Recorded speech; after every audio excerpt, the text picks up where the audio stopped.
All right, I'll call this meeting to order. It is Wednesday, May 28th, 2025.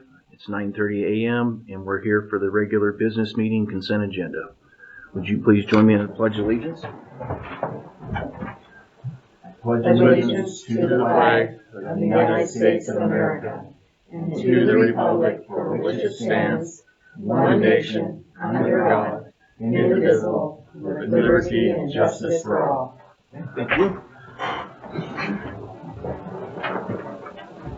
Is there any changes to the consent agenda? None? Okay. Old business, consideration of minutes of May 19th through May 23rd, 2025. I've reviewed them. And entertain a motion. I make a motion that we approve the meeting minutes dated May 19th, 2025 through May 23rd, 2025. I'll second it. All in favor? Aye. Aye. Okay, motion carries. Minutes have passed. New business. We don't have any beer and wine licenses. Shoshone County payables, I've reviewed them. Yes. Okay. No cancellations.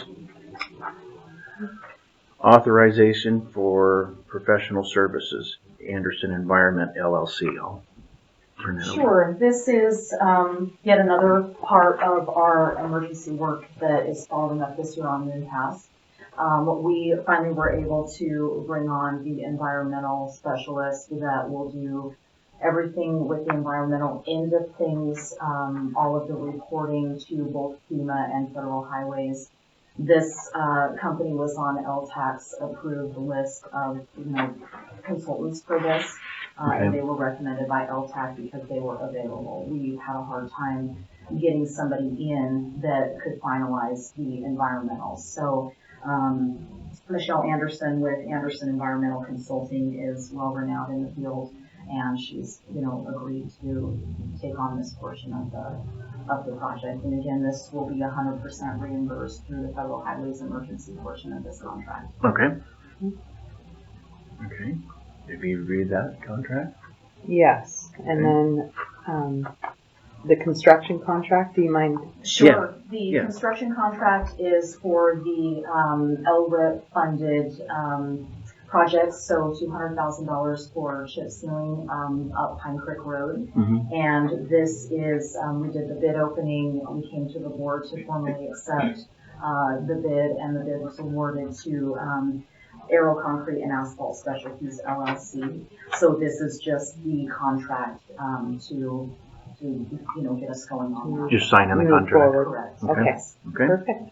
And this is our standardized contract that we've used for these services in the past. Okay. And I reviewed that as well. Okay, so that was the contract, Aero Concrete and Asphalt LLC. Okay, I would entertain a motion. I make a motion that we approve the consent agenda as listed. I'll second it. All in favor? Aye. Okay. Consent agenda is carried. Public comment. I have nothing right. Didn't have my thoughts there. Go ahead.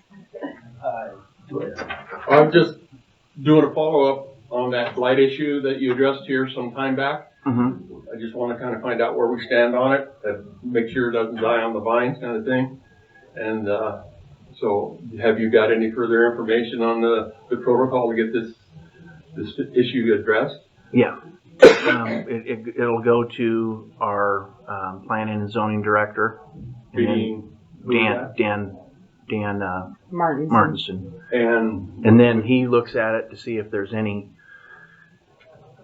code violations with planning and zoning. And if there's none, then he sends it over to the sheriff's office. He'll delegate to the proper departments. Okay, so. And then they handle it from there. Is the ball in my court? Do I got to make the complaint on the houses so it goes to him and then he needs to address it within a period of time? Like, what's he get, a couple weeks, a month, before we can move on it instead of just. And what was the address of that place? Pardon me? What was the address of that place? I don't have them right now. Okay. I'm just wanting to find out what the protocol is. Yeah. There's a number of them up there, and I'm sure Robin has talked about it. Her and I are like-minded in a number of them. Okay. One, for example, is a truck that's been sitting 3 years on the edge of the road up there. It's on county property, and it's been a hazard for the last 2 or 3 winters. Okay. And before that, it come to my understanding that the mail lady told me that truck was in Wallace, and it was removed from Wallace because it sat for so long. So to me, it sounds like it's not runnable, or it's abandoned, whatever. But people from Woodland Park shouldn't have to deal with that truck, amongst a number of other things that are up there, because it creates a road hazard in the winter time especially. And it's almost, it is a problem when you're trying to drive up there to see the traffic coming around, especially when you're coming down, because you can't see the traffic because that truck's right on the edge of the road. And it needs, in my opinion, it needs to be addressed, because it is partly on county property. If he had it on his own property, well, then it really becomes a light issue per se of that. as So it's opposed to being on encroaching county the property. roadway, the county I roadway. don't understand why people feel they can do this, but this individual seems to think they can do this, and that's one of the first things I think that needs to be addressed amongst a number of homes up there that are just plain filthy. That, you know, it needs to be addressed. You know, Okay. I'll intervene on that. There was a few years back, one was taken to court. Was Yes, won, yes. and nothing was ever done about getting it cleaned That was up. a Taylor residence. There was a number of community, or individuals in the community that spent the whole day sitting here, ready to testify. We all testified. He was found guilty of the charge, and there was never any follow-up. It seems like this whole blight issue, and I may sound frustrated with this, but we've been dealing with this for years, and it always seems some department somewhere along the line, and the Stanley Taylor's issue was enforcement. We finally got it to this point. He was found guilty on it, and nothing was done. I don't, you know, like we were talking earlier, Chuck Reynolds, he didn't mess with it. He got in there, he got it cleaned up, whatever it cost, it went on their taxes, you know, and it sounds like a pretty simple way of doing things, you know.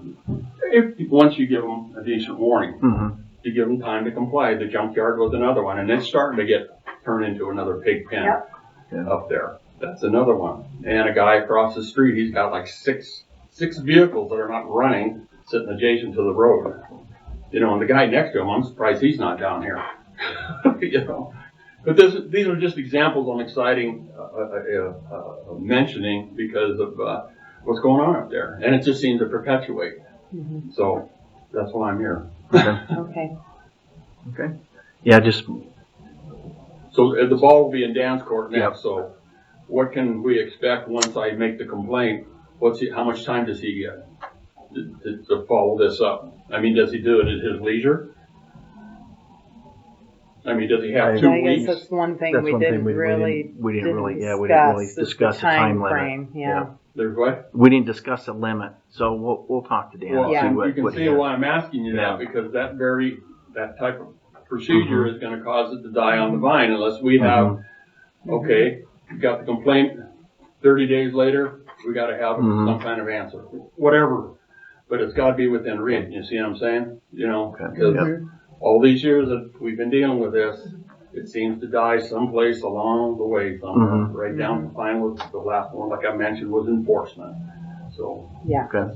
Yeah. When you guys said this, Yeah. I was really hoping something would happen with the new group of people here. Yeah.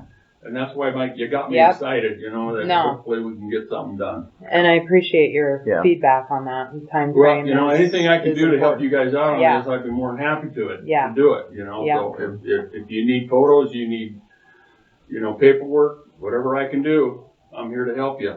Okay. Okay. Appreciate it. Yeah. Yeah. Thank you. Roger? Yep. Speaking about this, I've had people ask me about the blight issue, and years ago, before you guys ever came in, it went downstairs and nothing ever happened about it. And now it's back there. I would think one of the things you could do is have Dan assign a number to each blight.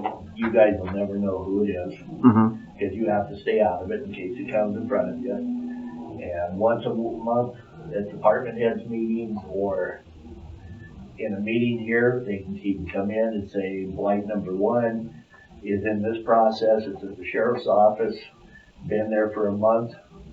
I'm gonna check on it. Light number 2, you guys will never know who it is, but at least the public should be able to understand, because they'll know the number, Mm-hmm. Mm-hmm. where it is in the process and whether it's died down there. Yeah, see if progression is being made on it. Mm-hmm. Then the public doesn't have to just sit there and keep calling and calling and Mhm. calling, because that's what I'm hearing. Wouldn't feel like you're going against a wall. Mm-hmm. Mm-hmm. I just don't want to understand see it that. go back like it Yes. was, because nothing happened.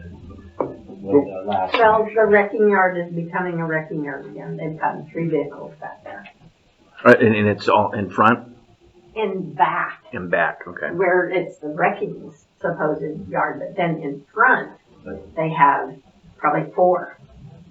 But it's not a wrecking yard anymore. No, it's not a wrecking yard anymore. And it's a Yeah. residential area. It's a Mhm. residential area Mhm. now. Okay. And so your extra vehicles, the place Pat was talking about, with that vehicle on the road, they put up a fence because they had probably, 6 cars behind that fence? Oh, where the abandoned car, I bet you there are 24 cars back there behind that fence. And that, it's residential, And none of them are running. Mhm. and none of them run.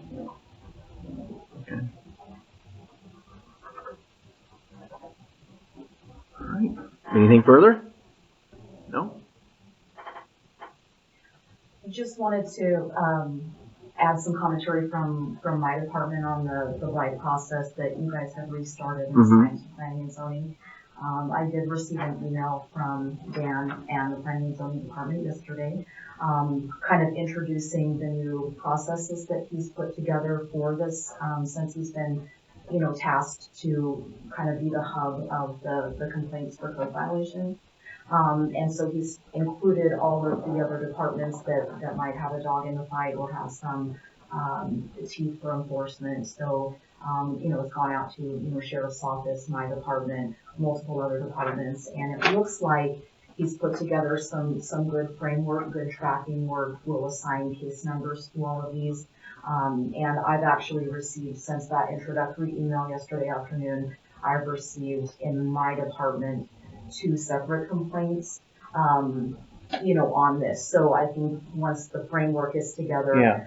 They are trying to be proactive.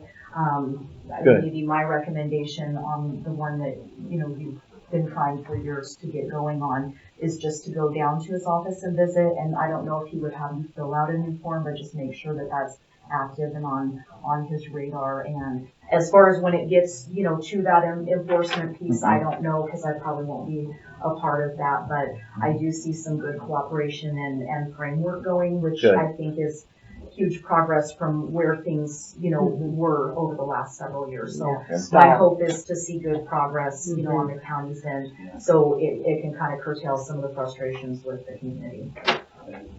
Last thing, that, just to let everybody know, this framework was actually put in by Keisha in 21 or 22. Yeah. So this has been ongoing process that everybody forgot about. So Mhm. that's where the frustration is. Mhm. A year from now, is it going to be forgotten? 6 months? So Right. That's where I'm at. Right. Yeah. You say, when I make out a form, does it have any more weight to it if more than one person signs this form? Or do we gotta have multiple forms, or can one person get one form and get several signatures? What way is the better way to do? Honestly, I think you could do that. I mean, it's showing, and have them write their I mean, I address find down. some of mine, I know some of my Yeah. neighbors agree with this. Mhm. Yeah. So if I make a complaint, I could ask them, do you agree with this? Will you sign for Yep. this? And that will give us some weight. It might I help mean, the I prosecutor. Yeah. it would help. I certainly wouldn't hurt anything. Yeah. Okay. Well, if it's equal to one signature or multiple signatures, then there ain't much point in it, but Yeah. if it does Yeah. give it some little more Mhm. weight, then I'll be more than happy to go and talk to a lot of the neighbors and see if everybody feels the same way I do. I know there are some, but Mhm. I'll start knocking on doors. First, I don't know what department you're in. I'm in Public Works. Okay, and, we did get the sheriff's, department involved, about a month ago? We Well, had a that's when dog we- barking, and it was horrible. And, when the sheriff got involved, that kid was really good. He Is came he, down, he got talked to something? us all, individually and had a sign. And then he went over to that house and the dogs have totally quieted down. Problem solved. And they put their house up for sale. So, they want their dogs to bark, so they're moving. But when the sheriff, this young kid got involved, he did a good job. I was very pleased with that sheriff guy, because he did take us individually and talk to us, not as a group. He wanted to know how each one of us felt on the thing. Okay. That might be, yeah. Okay, thank you. If there's nothing further, anything from you, Sydney? Nope. Nope? Anything No. further? Okay. We're adjourned.